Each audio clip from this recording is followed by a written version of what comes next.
Nawaz Sharif resigns and taps his brother to be the new Prime Minister. How will Pakistan move forward from yet another administration interrupted? I'm Sheila Ghosh, and today's newsmaker is Nawaz Sharif.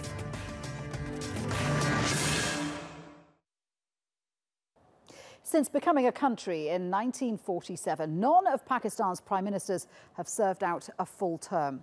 They've either met their downfall through assassination, military coup, or in the latest case, scandal. And when the Supreme Court ruled that offshore businesses tied to Nawaz Sharif's family disqualified him from office, many believe the country might experience a new era of accountability. But with Sharif's own brother poised to take over, the opposition says he'll still be pulling the strings from behind closed doors. And political observers are asking if Pakistan's democratic system is broken. That debate in a moment. But first, this report from Yvette McCullough.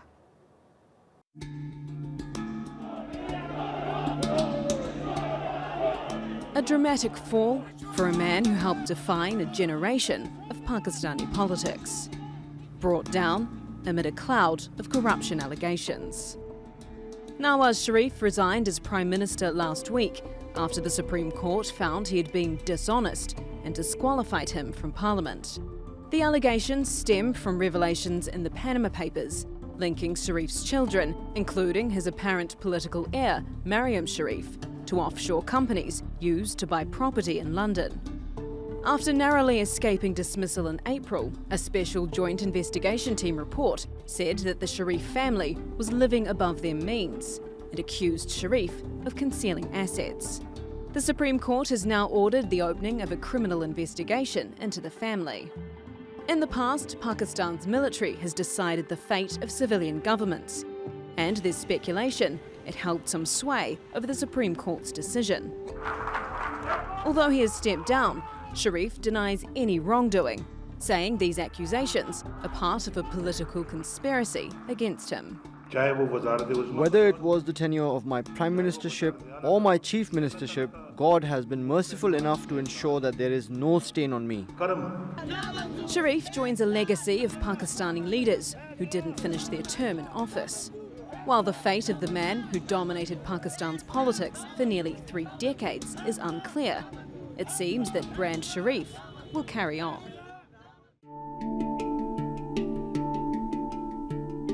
Nawaz Sharif has kept the political baton in the family, passing it to his brother, Shehbaz Sharif, the current Chief Minister of Punjab Province.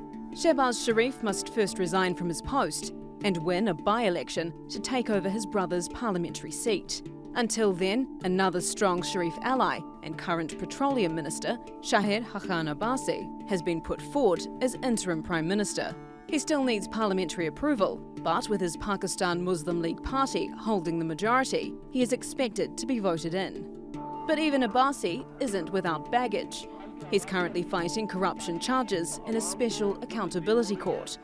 And while Shehbaz Sharif is seen by many as a popular and stable choice, his business dealings are often linked to his brothers and will face tough scrutiny. Pakistan's opposition says his nomination proves that Pakistan is being ruled by dynastic nepotism. Political parties don't have democracy in them. They are family parties. They're basically families run the parties. Actually, it's like a form of monarchy. But the reason why democracy came in was because you wanted leadership on merit. Will Nawaz Sharif's resignation be the beginning of a new era for Pakistan's politics? Or will allegations of corruption continue to hang over the young nation's leadership? Yvette McCullough, The Newsmakers. So let's go to our panel now. I'm joined from Islamabad by Musaddiq Malik. He's the former spokesman of Nawaz Sharif. In Lahore, Asma Jahangir, a leading human rights lawyer and former head of the Pakistan Supreme Court Bar Association. Also from Lahore, Kunwa Kuldan Shahid, a correspondent for The Diplomat and Asia Pacific Current Affairs magazine. Welcome to all my guests. Asma, let me start with you, because Nawaz Sharif's disqualification means not a single Pakistani Prime Minister has managed to complete a 5-year term since partition 70 years ago. What does that say about Pakistan's democracy? Well, what it says is that there has been trouble between military-civilian relationship, but also the fact that prime ministers isolate themselves rather than take other civilian institutions with them so that they easily get used by the establishment. But I also want to say that it is only the prime minister who's disqualified so far. His family has so far not been disqualified. Ms. Sadiq, the verdict came as no surprise given that joint investigation report, joint investigation team report. Does it set a dangerous precedent for the removal of elected prime ministers? Well, we very clearly think it is. It is for the stability of the country and also for democracy and our constitution that Prime Minister has accepted to step down. But we have not agreed with this decision, neither the Prime Minister nor his team and nor the people of Pakistan. As you know, they basically put enormous allegations on Prime Minister of kickbacks, of money laundering, of corruption, and at the end he was disqualified for not declaring the salary from his son's company that he had not taken. Imagine, right. But he was disqualified for the salary that he did not take. The investigation is now going to the accountability courts, isn't there? And a lot of people will say there's no smoke without fire. Well, that's a separate issue. That is a separate issue. That's another sword that's hanging on his head and the head of his family, that not only is he disqualified, but that his family can also be disqualified from politics for times to come through this NAP trial. But so far, as Asma was just saying, only he's been disqualified and his family has to go through this trial. Okay, his entire family, his daughter, his sons, his brother-in-law, everyone. Let me bring Kanwar in, because some observers are saying the military played a part in all this because they wanted Sharif removed from office, and there were 2 members of the military establishment on the joint investigation team, which came as a surprise to many people. Yes, there are certain sections that are saying that, but I would like to ask them what purpose would Nawaz Sharif's dismissal serve the army when they already have control over most of the issues? They're already dictating the foreign policy. They're already in complete control of the security. The ties with India are as bad as they've been for a long, long time, and there is no accountability for the military leadership in Balochistan. But wasn't Nawaz Sharif trying to rein in the military, or making decisions that the military resented? For example, trying to open broader dialogue with India. Yes, but he has clearly, failed in achieving that, and ties with India, as I just said, are as bad as they've been for a long, long time. So why do it now that they have complete control over everything? Asma, okay, let me put that question to you. Why has this happened now? Well, I don't think that this is a question of now. We have been seeing ever since there's been a transition to democracy, whether it was the last government, military-civilian tensions ran deep, and you could see that there were cases even in the past, and the fingerprints of the military were all over there, and everybody at that time also shouted corruption, but eventually people now know that who was behind these cases. And similarly, the same thing has happened now. Ever since this government has come in, I am no defender of this government, but ever since they've been coming, there has been hardly any time where they've been allowed to work with some kind of freedom. And despite that, there has been an effort, which is obviously backed by the military, to oust the Prime Minister, because the Prime Minister's vision, and I think indeed of people who elected him, is completely different to the vision, the way our army wants to take it. And I dare say that most of the political parties share the vision that the Prime Minister has. Therefore, a civilian Prime Minister that is elected by the people will never suit the military. Mr. Sadiq, this is being seen as a huge victory for the opposition party, the PTI. Imran Khan has been trying for this for the last 4 years. Sorry, I couldn't get it. Well, what did you just say? I'm putting this question to Ms. Sadiq, that Imran Khan of the PTI opposition party has been trying to get Nawaz Sharif removed from office for the last 4 years. How much has this strengthened the opposition in Pakistan? I personally think that the entire move is ill-conceived. I think they're politically handcuffing themselves. So what is happening to Nawaz Sharif, what has happened to Nawaz Sharif today and has happened twice or thrice before, is going to happen to any politically elected member. So I think we learned the hard way through the 1990s that we have to make sure that democracy stays and the institutions stay and we move forward. And it is in that spirit that the Prime Minister has decided to step down and not take it to the court of people. However, having said that, we believe that this is very, very ill, this entire idea of this kind of intrigue and trying to paralyze government is very ill-informed, very ill-conceived, and it would hurt any government that he's that nominated ours. his brother, Shahbaz, which has clearly been welcomed by party supporters. Is he the right man for the job? I think he's a fantastic man. I think the man that he is chosen to take care of the government in the interim is also fantastic. Both of these people are the best performing people. Let's take each one of them, and I'd comment for no more than 5 to 7 seconds. So if you just take Shahid Khan Abbasi, he's been able to put together an entire ecology of energy for the people of Pakistan. Another man who's and also facing corruption allegations. No, I don't think so. He has no corruption allegations going on against him, and if there are any, they should be brought to fore. And similarly, if you look at Shahbaz Sharif, he's been 3 times the Chief Minister of Punjab, and he's changed the face of Punjab. Shahbaz so whether it's the healthcare system or the education system. Also been accused of engaging in unlawful business, and there are past investigations which are quiet now but may be reopened against him. See, this is one of the problems of Pakistan politics. Wherever you look, there are political leaders facing allegations of wrongdoing. Asma, is this a big problem with Pakistan's political system? Well, let me put it this way, that they're all facing corruption challenges. So is Mr. Imran Khan and members of his own party, and those who are in the forefront of asking for accountability. But I wish that it was a question of accountability. It's not a question of accountability. It's a question of keeping the leadership, the civilian leadership in check. Give them a wide rope, let them hang themselves, and then get rid of them. And you asked a question whether the opposition should be happy. I think that the opposition, if I were opposition, I would have been happier if I defeated Mr. Nawaz Sharif in the streets. But if I fire a gun on somebody else's shoulder, they do all the work, I don't think that there is any happiness in that kind of a victory. So are you saying the Supreme Court is complicit in this keeping leaders on a short leash, as you put it? I'm afraid that that is what our history has been.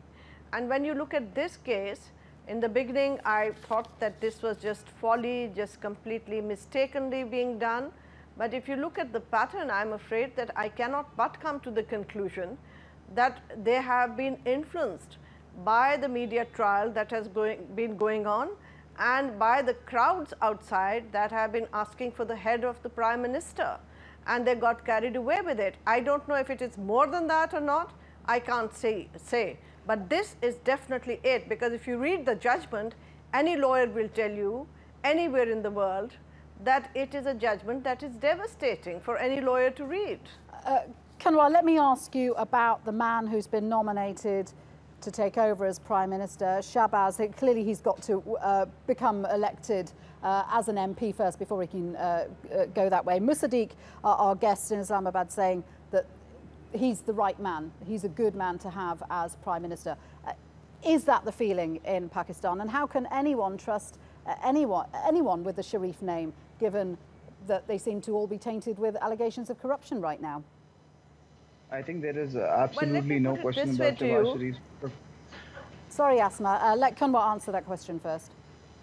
Yeah, I think there's absolutely no question about Shahbaz Sharif's performance and governance in Punjab. He has done phenomenally well. The issue with the decision to name him as the successor to Nawaz Sharif is simply because if you're saying that certain decisions are impacting democracy, then the party itself should manifest democracy as well. What the Prime Minister Nawaz Sharif has done, he's basically saying that none of his current MNAs is good enough to replace him. So he not only is trying to reshuffle the federal government, he will now shuffling the Punjab government as well, just so one of the Sharifs could be the next Prime Minister. And that is not how democracy is supposed to work. But this is a very entrenched system in Pakistan, isn't it, Kanwar? I mean, this whole dynastic political system, that's just the way it is in Pakistan. Can that be changed? Absolutely. I don't think it can be changed anytime soon, which is why I feel instead of blaming the army, who obviously have their role in the entire episode, and the judiciary, obviously, who've made the decision, I think the first blame should go to the civilian leaders themselves. Because, the article that disqualified Nawaz Sharif, 62F, Nawaz Sharif himself has endorsed that in the past. If we talk about Yusuf Raza Gilani's disqualification, Nawaz Sharif was celebrating that judgment 5 years ago. So if you have to blame someone, let's blame the people who are, damaging their own cause first instead of other people who might be behind the scenes. Asma, what do you say to that? Well, let me just put it this way, that I think that as far as dynastic politics is concerned, I am very much opposed to it and I don't like it. This is an unfortunate reality in South Asia, which we must get rid of. But I think that it is very naive to say that everything is to be blamed by people who are sitting there, because at the moment, for years and years, the military has kept every democratic institution hostage. And I am afraid that whenever the test has come, and I can give you several examples, that the judiciary has not gone with the democratic culture and with the democratic process. Okay. It has tilted towards the army. And this is another example. But in the past, there have been hundreds of examples. Well, I know Musaddiq would agree with that point. But Musaddiq, what is your feeling on this dynastic political system where Nawaz Sharif can simply nominate his brother, and there we have it, another Sharif in power following the same policies? Is that right? I mean, first of all, I've been a part of this process, and it was not just Nawaz Sharif who nominated Shahbaz Sharif. Based upon his performance, and you have three people here, and everyone has agreed that he's been the best performing politician in Pakistan over the past maybe 25 years. So it wasn't just Nawaz Sharif who nominated him, it was the entire party. Now, if the party chooses to elect him, if basically everyone unanimously says that Shahbaz Sharif is the best candidate, then I think democratically speaking, there shouldn't be a problem. We didn't have problem with George Bush Sr. as the President of the United States and Jeb Bush as the governor of Florida. But there were other contenders for those posts. There doesn't seem to be any other contenders in this case. No, I think there was a very active and very involved discussion, but his performance spoke for itself. And similarly for Hillary Clinton, she was the first lady, she was the senator, and then she ran for the top office. So I think this is exactly how it's going to be. And if what you're saying is right, when Shahbaz Sharif would go for the National Assembly seat, he'd be defeated. But if if he wins squarely, because he's not nominated by his by his brother every time, he wins the election by probably the largest margin anywhere in Pakistan. And not just once. I mean, for the past 25, 30 years, he's been winning elections every single time. And he's been elected, mind you, not nominated, elected as the Chief Minister of Punjab 3 times. And now he's going to be elected as the Prime Minister. Can Nawaz Sharif himself, can he recover from this? Because he is going to try and file against this disqualification, isn't he? I personally think that Turkey knows better, and you have seen it more than any other country of the world, and you would understand and appreciate it more than any other country of the world. This is not the first time that Nawaz Sharif has gotten disqualified. He was previously under General Pervez Musharraf disqualified for 21 years. This is not the first time he would be put in jail. He was put in jail for 27 years for hijacking a plane. This is not the first time he would be exiled. This is not the first time he's been thrown off. Okay, thank you to all three of my guests. A great discussion there. Musaddiq Malik, Asma Jahangir and Kanwar Kuldan Shahid. Thank you all very much indeed.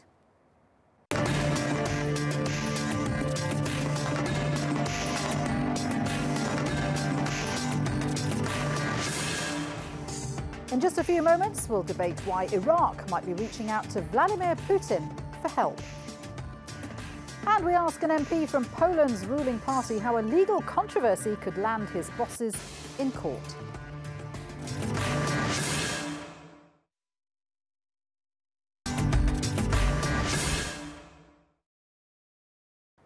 Now, US troops have been in Iraq for the past 14 years, but Iraqis could be turning to a new ally in Moscow. Last week, Vice President Nouri al-Maliki held high-level talks with Russian President Vladimir Putin. According to Russian state-run media, Maliki said he'd like to see Russia's presence in his country, both in terms of policy and defense. He went on to say it would create a balance in the region. This might worry not just Washington, but Iraq's own neighbours, who see Russia's influence moving quickly into their backyard. Shoaib Hassan explains.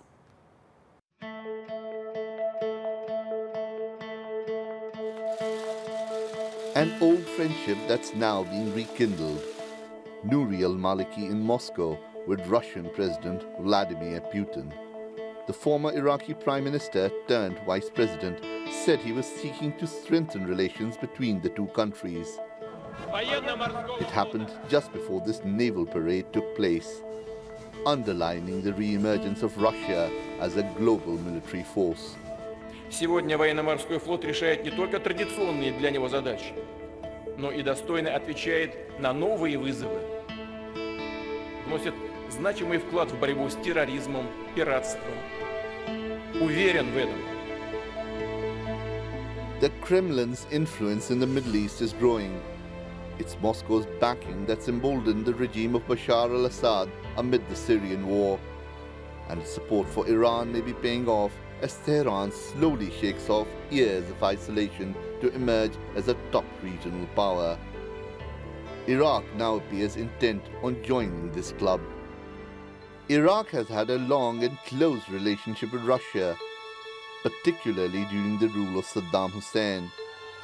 The fall of his regime following the US invasion of Iraq brought an end to those ties. But the withdrawal of US forces, America's perceived indifference to Iraq's subsequent troubles, and Russia's fight against Daesh could be forcing its leaders to reconnect with an old friend. Shoaib Hassan, the Newsmakers. Well, joining me now from Moscow is Iraq's ambassador to Russia, Haider Hadi. He played an instrumental role in setting up the meeting between the Iraqi Vice President Nouri al-Maliki and the Russian President Vladimir Putin. Good to have you with us. Can I just ask you this, first of all? According to some sources, this was a controversial visit by Nouri al-Maliki because he didn't have the approval of the Iraqi government in Baghdad. Can you comment on that? The recent visit of Vice President Nouri al-Maliki, actually known by the Iraqi government, have got the approval of the Iraqi government, has been coordinated by the Minister of Foreign Affairs and by the Iraqi embassy in Moscow. And it's initiated a few months ago by an invitation from Mrs. Valentina Matvienko, the head of the Federal Council. So the visit has been coordinated by all these parties. OK, so Baghdad did support this meeting. Tell me why you arranged it. Why is Maliki trying to attract strategic cooperation with Russia? Well, the Maliki's visit, he visited Russia as a vice president, and I think his continuation of the previous visits by high-profile government officials, the Prime Minister, Dr. Haider al-Abadi, Dr. Salim al-Jabouri, head of the Iraqi parliament. So Mr. Maliki's visit was a continuation of these visits to emphasize the importance of Iraq-Russia relationship, bilateral relations. OK, but what he actually said was, well, we would like to see Russia's visible presence in our country, both in terms of politics and defense. Specifically, what does that mean? That means that we need to see more and develop more relations with Russia. We have a strong relations with the Russian government. Military-wise, we have the information center, which was set up in Baghdad, which played a vital part in the war against ISIS. The Russian military training the Iraqi forces, the weapons that we bought from Russia, even when Mr. Maliki was Prime Minister. So we already have that kind of support, military support, defense support with the Russian government. What we want to see is more presence, more support from the Russian government. The Russian government played a big part in the war against ISIS and Syria, as we've witnessed, and also in Iraq by providing military support, training, information support. So the visit of Mr. Maliki was... I'm sorry to interrupt, but I just want to get to the bottom of why this is happening. Is this to play off, is Iraq playing off Moscow's political and military influence against Washington's? No, I mean, Iraq has a very strong relations with the United States, and that doesn't stop us from having strong relations with the Russian government. Having good relations with Russia might stop your relations with Washington, mightn't it? Yes. No, it won't stop it, because Iraq against taking sides. I mean, we want to have strong relations with influential countries like US and like Russia. And also we'd like to have good relations, strong relations with regional countries. And the recent visits in Saudi Arabia, it's I think, a clear indication of that. This has been interpreted by some as Iraq wanting to turn away from Washington and to replace Washington's influence with Moscow's influence. Is that not correct? No, that's not true. No, that's not correct. I mean, having good relations with Russia doesn't mean that we want to walk away from the United States. No, we have very, very good relations. We have a strategic agreement that we signed with the United States, and because of that, the U.S. troops have left Iraq in 2011. And since then, we have been very strong relations. Having good relations with Russia doesn't mean, as some might have interpreted the visit of walking away from the United States. No, that's not correct. Well, President Trump's administration may interpret it that way. It may also see Iran's influence in Baghdad as being instrumental in bringing Russia closer to Iraq. Iran, of course, is something that President Trump is very unhappy about, Iran's influence in Iraq. No, Iran is a neighboring country. We share long borders, probably one of the longest borders with Iraq. I think it goes about 1,200 kilometers. So obvious we have good relations with Iran. We share history, we share geography with Iran. Iran have helped Iraq a great deal in the war against ISIS, same as the United States, same as Russia, same as other countries, the coalition forces. We've had a great help from the coalition forces, and that's one of the main reasons why we managed to beat ISIS in Mosul and the part of the country. Great to speak with you. Thank you very much indeed for that. Haider Hadi there. Well, for more analysis now, I'm joined from Karbala by the former spokesman for the Iraqi government, Ali Al-Dabakh, and from Prague, Ibrahim Al-Marashi. He's a political analyst and historian. Gentlemen, thank you very much indeed for that. Let me start with you, Ali, because you've been highly critical of Nouri al-Maliki when he was the Prime Minister. You criticised his government. You said it was corrupt, uncaring of the suffering of the common Iraqi people. What do you make of al-Maliki's visit to Russia to seek closer ties with Moscow? First of all, let me say it is a controversial, as you explained, describe it. Cooperating with the Ministry of Foreign Affairs is needed by any level of the government who visits any country, even Ministry of Foreign Affairs and with the Iraqi embassy in that country. You could see from the member of the delegate with Maliki, none of them is in the executive, none of them in the government. And we have a clear information that is as per his request, the visit being done. Maliki wants to show that he is still in power. Constitutionally, the president, even the president doesn't have the power and executive power. We have 3 vice presidents, nothing left to them to do anything on a relation with the other countries. So when Maliki says he wants to see Moscow's visible presence in Iraq in terms of politics and defense, is that a Baghdad policy?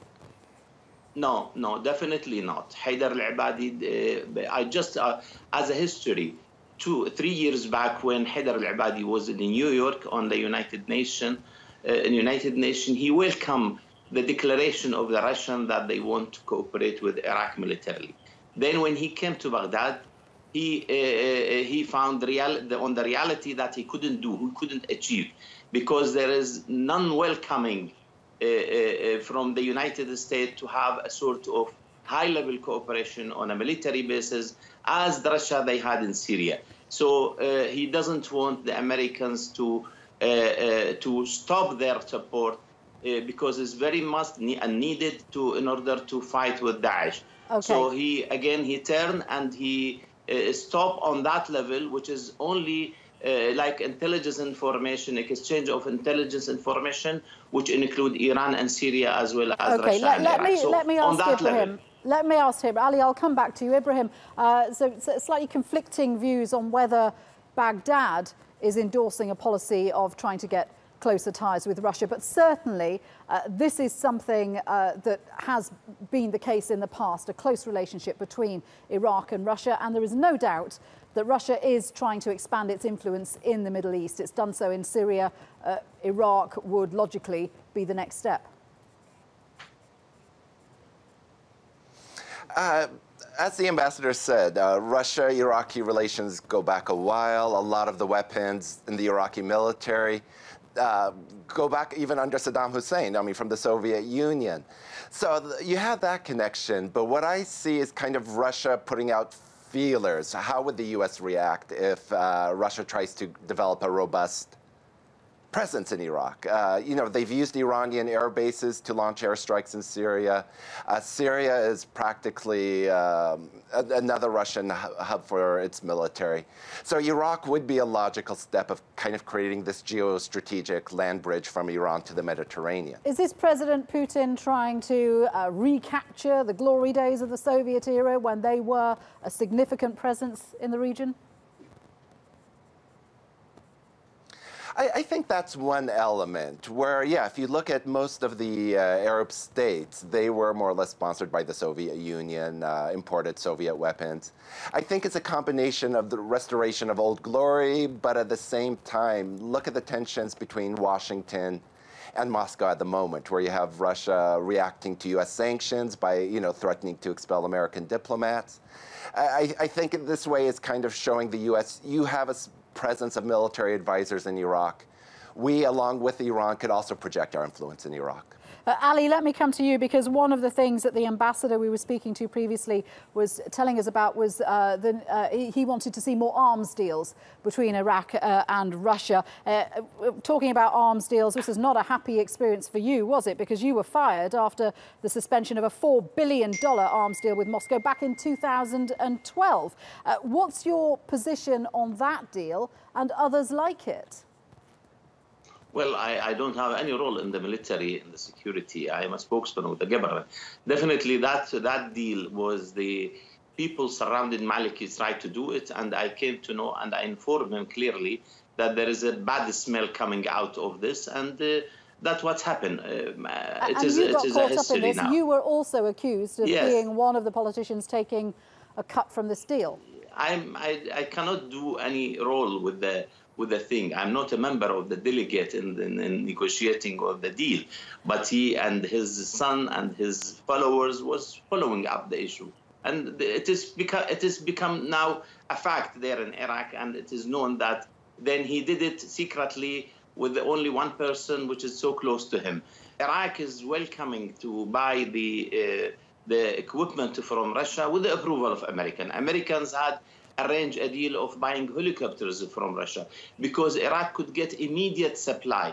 Badly, he need an equipment. United States cannot supply immediate supply. They do need many years to supply. That is why Iraq is now buying 157 tanks from Russia. There is no problem of buying military equipment, but the problem of having a presence, a military presence of Russia in Iraq I think this is one of the highest taboo, which Iraq couldn't get any step towards it.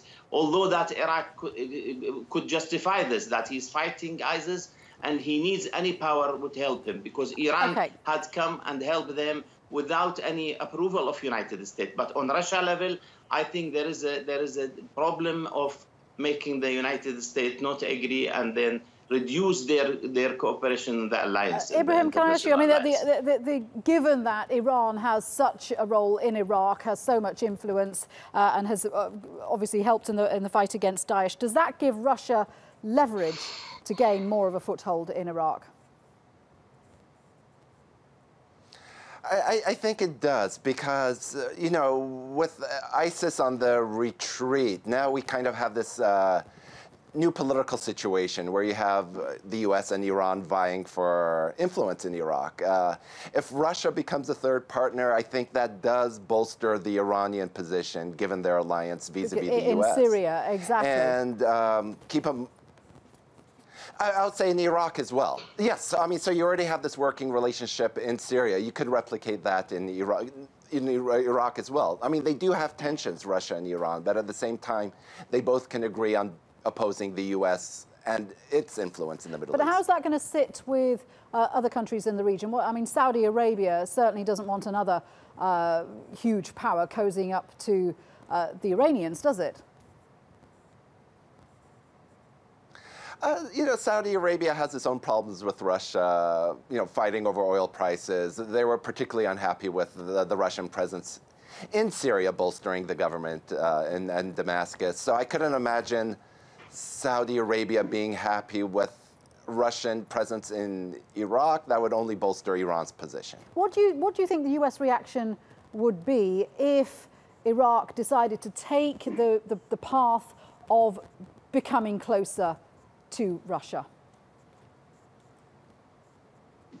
Well, we have to say, what American reaction? And this is kind of the dichotomy we see. We see a Republican Congress pushing for sanctions, and then a Trump administration it's hard to read. It's kind of, I want to say, a White House that's ambivalent. And if you look at the greater Russia picture, you have, you know, talk from the White House saying we're going to increase arms to the Ukrainian government to resist Russia. On another level, you see kind of the U.S. giving or ceding the Middle East to Russian influence, whether it's Syria, perhaps Iraq. So you know, the Congress might have an anti-Russian stance, but again, reading the Trump administration's position on Russia, it's quite difficult, it's quite opaque. Okay. Gentlemen, thank you very much indeed for joining me on the Newsmakers, Ibrahim Marashi and Ali Al-Dabah.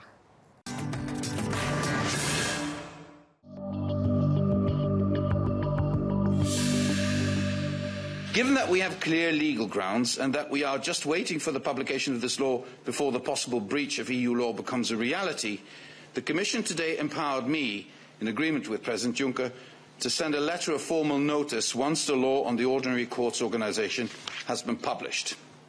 And we will give the Polish authorities 1 month to reply from the date this letter is sent.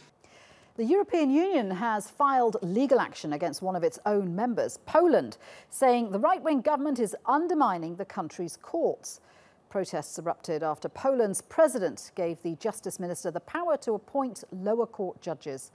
The EU responded by putting Poland on notice and sending a list of questions about the new law to Warsaw.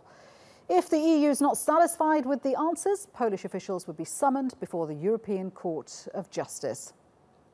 Well, joining me now from Warsaw is Dominik Tarczyński. He's a Polish MP with the ruling Law and Justice Party and sits on the European Affairs Committees and joins me now from Warsaw. Good to have you with us. So the EU has launched legal action against Poland. Warsaw has a month to respond. How will you respond? Well, we're going to respond legally, obviously. We have a treaty which is very clear about our decisions and our reforms. These reforms were very well known to the people during the campaign. And we were elected as a party, which is first party in history, which was elected without need of coalition. So we had a huge support for our reforms. We have a huge support right now. Out of 10 people in Poland are absolutely supporting our reforms. And very important is that Mr. Timmermans, who in fact attacked Poland, never mentioned any of these paragraphs, of these reforms, of this bill. Well, the critics are saying your reforms are unconstitutional. No, the EU is saying they're unconstitutional. And when you say you've got... I'm very worried about it. When you say you've got support from the Polish people, you had tens of thousands of people out on the streets protesting against these changes. Which means that democracy in Poland we are all good. People can protest, people can say we do not agree with that, and this is the part of the society which probably did not vote for law and justice. So I'm happy that no one is shooting these protesters as they used to be shot by previous government, and previous government used to say that nothing's happened because they used rabbit bullets. So this is reality in Poland now, and according to the Constitution, I would love to read out Article 180.5 of Polish Constitution to you, to Mr. Timmermans, which is very clear.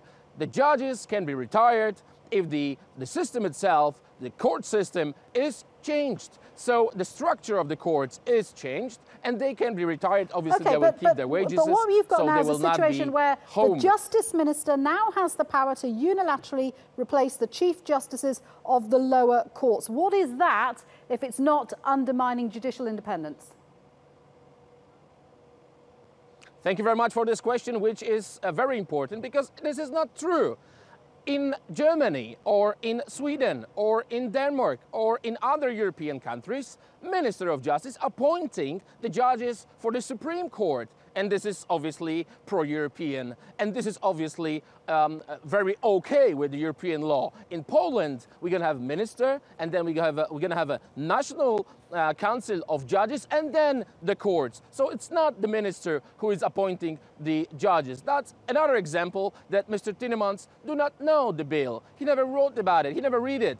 He was the one who really get the message from Polish opposition, and he's trying to tell us about the rule of law. And this is very important. He's not coming from the country where tribunal court exists. Can you believe that? And he was not even elected in a democratic elections. He doesn't have the mandate to tell us what to do. OK, but why is the Law and Justice Party trying to exert control over the judiciary? Because some observers say the party is trying to move Poland away from liberal democratic model of government more towards a populist form of corporate nationalism. What do you say to that?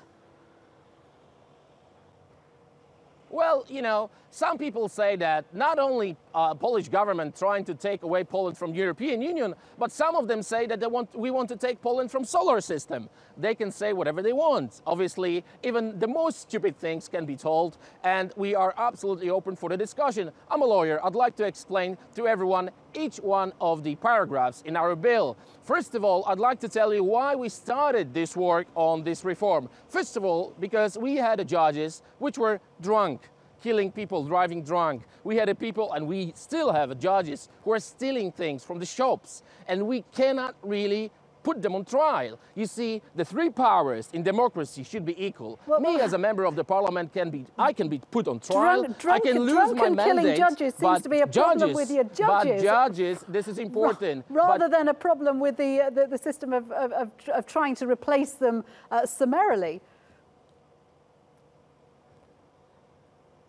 Well, the very important for Polish people, for Polish nation, is the balance of three powers. And as I said, as a member of the parliament, I can be put on trial, I can lose my mandate, people cannot elect me. In case of judges, there is no law. They are above the law at the moment, and they are not responsible for their actions. I'm not saying only about driving drunk judges, about stealing, about really terrible and horrible decisions in the courts. They are above the law at the moment. They are higher than the members of the parliament, higher than the parliament, and it's unacceptable. Three powers are equal in very mature democracy. This is what we promised during the campaign. This is why we've been elected. This is what we're going to do, and we're going to keep our word, which was given to the Polish nation. Can I ask you this? You didn't get all the measures that you wanted because your President Duda, vetoed some of those measures. Was that a surprise to you? Well, it was a little bit of surprise, but this is not our president in a way that he's not the president of law and justice. But he's seen as widely being, he's widely seen as being aligned to your party, though, isn't he? I mean, many expected him just to toe the line and sign them into law. And they were wrong. And they were wrong. I'm very happy that they have to say, we are sorry, we were wrong. He is the president of Poland. He used his constitutional law, and that's fine. That accords to our constitution. So there is nothing unconstitutional. He vetoed two out of three bills, and now we're waiting for his proposition. I'm very happy that the Polish democracy and constitution is respected. That was one of his laws, constitutional rights. He used that. That's fine. We're going to wait for his propositions, but we're not going to resign from the reforms. We promised that. That's what President promised during his campaign. I don't think that they're going to be much different from our proposition. I hope so. So let's wait. He says the proposition will be ready within 2 months.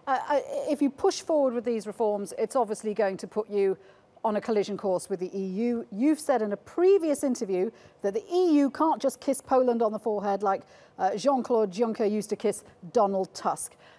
What does that mean? Are you happy that Poland might end up being marginalised in the EU? Marginalised? This is your opinion or fact? Well, I'm asking you because you were saying that there were questions being asked about whether Poland would leave the EU. So you are wrong. You are wrong. We are. So you want to stay in the EU, but you see, Poland may end up, if you continue on this, Poland could end up being taken before the European Court of Justice and fined, or even losing its voting rights in Europe. And I'm just asking you, how worried are you by that scenario? Okay, so Poland made up somewhere outside EU, which is not true. I might end up as a millionaire. I can win the lottery tomorrow. Many things might happen, but it's not. It has nothing to do with reality. First of all, we are not marginalized because I'm the member of the European Council. 46 countries now supported Polish government. We had a voting. They tried to put us on monitoring, and most of the countries voted supporting Polish government. Not only European Union, but Council of Europe itself, larger body than European Union. Not only that, we have a Visegrad group who is supporting us. We had many partners who said we're not going to vote against it. You know, if anyone would try to put any sanction against Poland, they need 100% votes. Hungary, Czechs, and others, they already said, no, we're not going to support it because it is not right. We have the right to discuss it. We have the right to put our reforms, and we have a right to prove it, that they are right and correct and accord to our constitution. As I said, I'd like to have essential discussion. I'd like to discuss about the paragraphs, not about political opinions like from Mr. Timmermans or Juncker. I think Mr. Juncker has his own problems he should be focused on, and political opinions are not correct. I think the most important now for European Union is to be very tight, to be together. Brexit was a very bad decision. Well, bad for the European Union, that's not exactly for the nation who decided that's exactly that they want to leave. why so many people are worried about the EU's cohesion because of the position that Poland has taken. Frans Timmermans has invited Polish ministers to talks in Brussels. Is Warsaw open to dialogue? Are you going to go to Brussels and have a chat with him? We are very open for the discussion. I already had a chance to discuss many things with Mr. Timmermans in the Council of Europe. When I asked him very essential questions, he wasn't able to answer. And I'd like to mention that Mr. Timmermans was absolutely crushed with the last election. His Labour Party was absolutely marginalized. So what kind of democracy he's trying to prove to Poland? What kind of mandate he's got to tell us what to do? We've been elected as the first party in the newest history of Poland which doesn't need the coalition. Never happened. And now we have huge support. Obviously, the Warsaw and the protests and the people who are on the streets are listened. We are very open for the discussion, but we're not going to resign from the promise, from the reforms which we promised. Dominic, we're going to have to leave it there. Thank you very much indeed for speaking with us. Appreciate your time. Dominic Tuczynski there. Pleasure.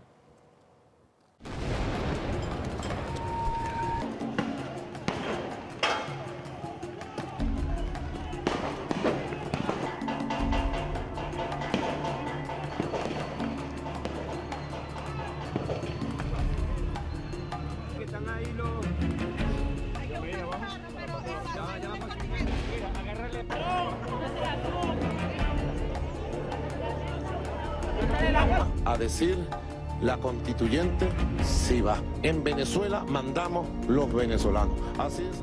Estructurarla de inmediata, declararla de emergencia y tomar el mando.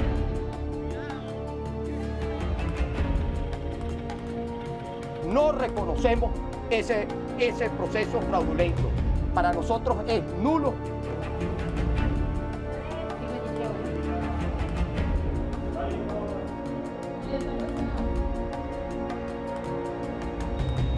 La fractura y el quiebre de esta dictadura. Hoy estamos viendo... Next time, we'll debate whether that vote will lead to Venezuela's further isolation and more violence on the streets. But for now, that's all for this edition of the Newsmakers. With me, Shuli Ghosh. Thanks for watching. Bye-bye.